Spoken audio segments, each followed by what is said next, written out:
I have decided to build on every lot in the Sims 4 Newcrest world. Ever since The Sims 4 came out with the empty Newcrest world, I have loved playing in it. But it's such a pain to fill the empty lots that I often find it too time consuming to use.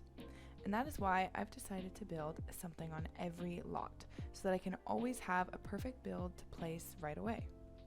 For this first build, we're on the lot Comfy Cubby, which is a 20 by 15 lot that is perfect for a starter home, which is what this is. So my initial goal for this building was that I wanted a bay window in the front, which you can see I've already placed. And I also wanted a porch in the front and the back. This was a goal of mine because I love starter homes that have extra little details like that. I just feel like it adds so much extra to the exterior because base games are often pretty, well, basic. So that is my main goal for this starter home. As you can see, I've decided to go through and paint it green, which I will eventually change because I decided I wanted to put in some columns, but the siding for The Sims 4 is just really weird. I don't understand why some of the siding has the columns already on the wallpaper and some don't, and then the ones that don't have the same colors that match the ones that have it, so I can't change it. Anyway, so I had to change the siding to this blue, which is just as nice as the green, but I did really want to try and use the green. Maybe I'll use it in a different one. So yeah, I decided to add a little bit of brick detailing on one side, and then I go ahead and place all the columns all around. This is a little detail of mine that I love doing. I think it just adds so much extra to the build, and I still end up having enough money to spend to accomplish it, so that's always a plus. Another thing I'm going to mention here at the start is that I forgot to paint the roof. I don't know how this happened, but I guess I just wasn't paying attention, and I usually always remember to paint my roofs, but for some reason in this process I completely forgot to paint the roof. So it's the base color roof that, you know, every roof is when you originally place a roof down, but I think it's fine. I think if this were different in any way, I don't know, maybe it would have been worse off, but I think it kind of goes. That's just me trying to justify me forgetting. But anyway, I'll try to do better next time. I did find this lot a bit small to begin with, so I ended up making it literally a couple tiles extra in the back, so it ends up being like a geometric shaped thing. It's like even on both sides. So that ends up working out. I think that I don't tend to do that many starter homes, so I found it tricky to know how much to spend on making it big or which flooring to use. I didn't even know what color flooring I wanted for the porches. I end up with this light colored wood, but I think looking back I would have rathered a darker wood. I just think it would have matched the columns better and the trim on the base. I forget what it's called, but anyway, I think it would have looked better with a darker wood color.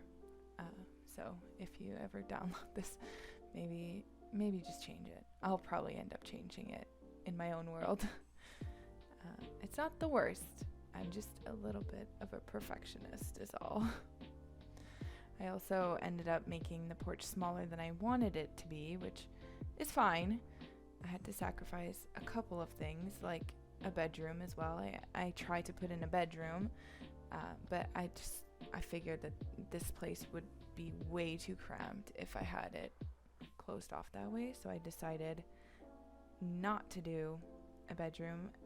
I also couldn't fit a bathroom in at this point because there was just no room for a bedroom and a bathroom. I made it a little bit too small, I think. But I mean, it is 17,000 simoleons, so you can get away with making it a little bit bigger. And you know, if you're a single sim putting this lot down, you'll have a few extra thousand simoleons to do it up more, or just get whatever differences you want for your needs. That's also one of my favorite things about a starter home is you can have a little bit of wiggle room sometimes to just add the extra little details that you like for your own style. And what I'm doing right now is basically just making sure I have enough space for the basic necessities that a house usually needs. So I wanted to make sure I had a tiny living room, I wanted a bookcase, I wanted a TV, and I wanted a dining room. So I'm also trying to see if I should change the wood flooring again, which I knew in the moment I didn't like it that much, but I didn't know what I wanted, so I thought I would go back to it. I didn't end up going back to it. Wish I had. But this kitchen was also a struggle. Usually starter homes usually have small kitchens, which is fine. I didn't know what style I wanted, and I love putting cabinets over top because, I mean, in the real world, extra cabinets in a kitchen this small would be really handy. So I definitely wanted the extra cabinets.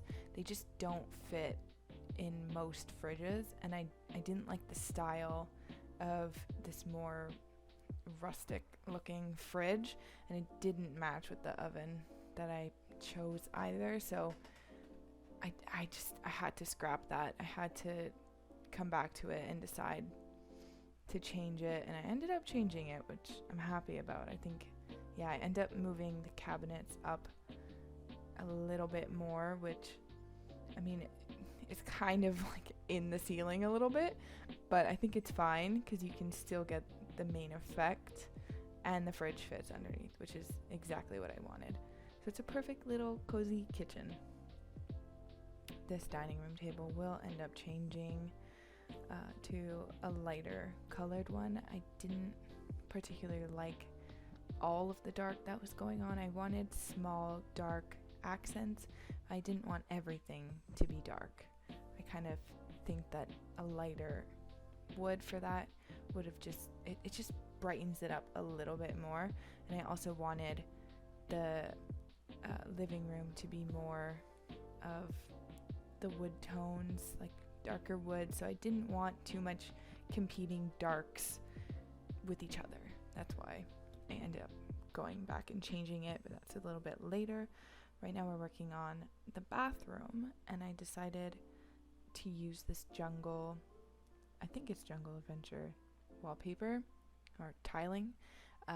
This is one of my favorites right now. Like, I am using this like half tile, half wall paint option like everywhere in all my builds, in kitchens and bathrooms. I just think they have such pretty colors to their like tiling, and it just matches perfectly with the aesthetic I wanted. I really liked it.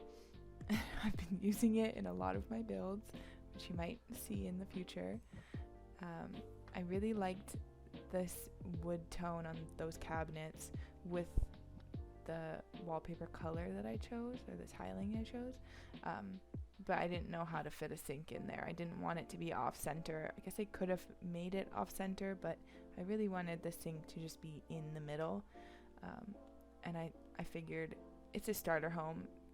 It's got to be at least a little cheaper, so I just stuck with one sink. Here I am just gonna change the bed because I definitely wasn't sticking with that one. I liked having the pops of blue in this build. I know I used the blue siding on the outside, and I wanted to carry that color inside because I find that blue just really goes well with the all different kinds of accent colors that I have. I think it looks great in the kitchen with the black accents, and it matches the white table I end up putting in, and I also end up putting in a small desk with a computer, I think. I'm pretty sure I put a computer. Those are just, honestly, to me, basic necessities for a starter home. You just need a computer. You can do so much with a computer when you're starting off. So it's just like, it's always a necessity for me. I also really liked how the couch is really close to the bed. I honestly did not test if you can get into the bed from the way of the living space area, so I don't know if you can actually pass by that way and get into the bed, but there's plenty of walking space to get in on the other side, so hopefully that's not a very big deal. I'm sure you could end up scooting it over a little bit more to make sure that you can get in on both sides if that's a real need, but I think it's a good one anyway. Now, the issue with these curtains was I didn't know which ones to put on the bay window, and I wanted to carry over the same curtains in the rest of the space. So I tend to lean towards these ones that I've placed now. They are just a good old reliable for me. They work in so many different spaces, so many different styles, and they work on a lot of different windows. So I think they're just honestly the best curtains in the game. If you have a different opinion, please let me know. I would love to know what you guys' favorite curtains are. riveting content, I know. I just think curtains add so much value to Sims houses. They make them feel more lived in and comfy, and it's the same effect with a good rug. Like, you just need rugs to anchor your spaces, or else I feel like, especially in a loft place like this where you don't have a closed off bedroom, you really need rugs to anchor your designated area. So I have a designated dining room area, I have a designated living room, and in this particular space I found that the living space was too close to the bed, so putting a rug under the bed would have been too crowded in my opinion, so that is why I don't put a rug under the bed. If this were in any other build, I definitely would have put a rug under my bed because I love doing that extra little detail. It just feels like it makes the bedroom seem so much more cozy and inviting. Now I end up doing the porch in the front. Didn't exactly know how tall I wanted it to be, but I think it just looks the best when it's the lowest setting. So here I am just landscaping. I will usually size up those little low bushes, but I felt like because this was a starter home, it felt a little too busy and overbearing for the size of the house. So I ended up just keeping it sized down. I just think that looks a lot cleaner, nicer, not as busy. I didn't want to add too much to the exterior because it is a starter, and I'll like to have a starter and then I'll end up expanding the starter and making it bigger and helping to make sure it like fits the vibe. So I also end up keeping the same type of trees in the same neighborhood. I really love the trees in Newcrest. It's also one of the reasons why I decided I wanted to have a building for every single lot in Newcrest, so that I can always just make sure I have empty world builds for Newcrest. I just really like the idea of that. I end up just putting a tiny little something in the corner. I don't think it ends up being this big. I think it ends up being a little plant, just to add something extra to the patio, the porch, whatever you call it. And that's it. And I really wish that I had colored the roof, but anyway, that's it. So I hope you enjoyed this video. Please consider subscribing and checking out my other content. I will be making more Newcrest builds in the future, so hopefully you stick around and enjoy the rest.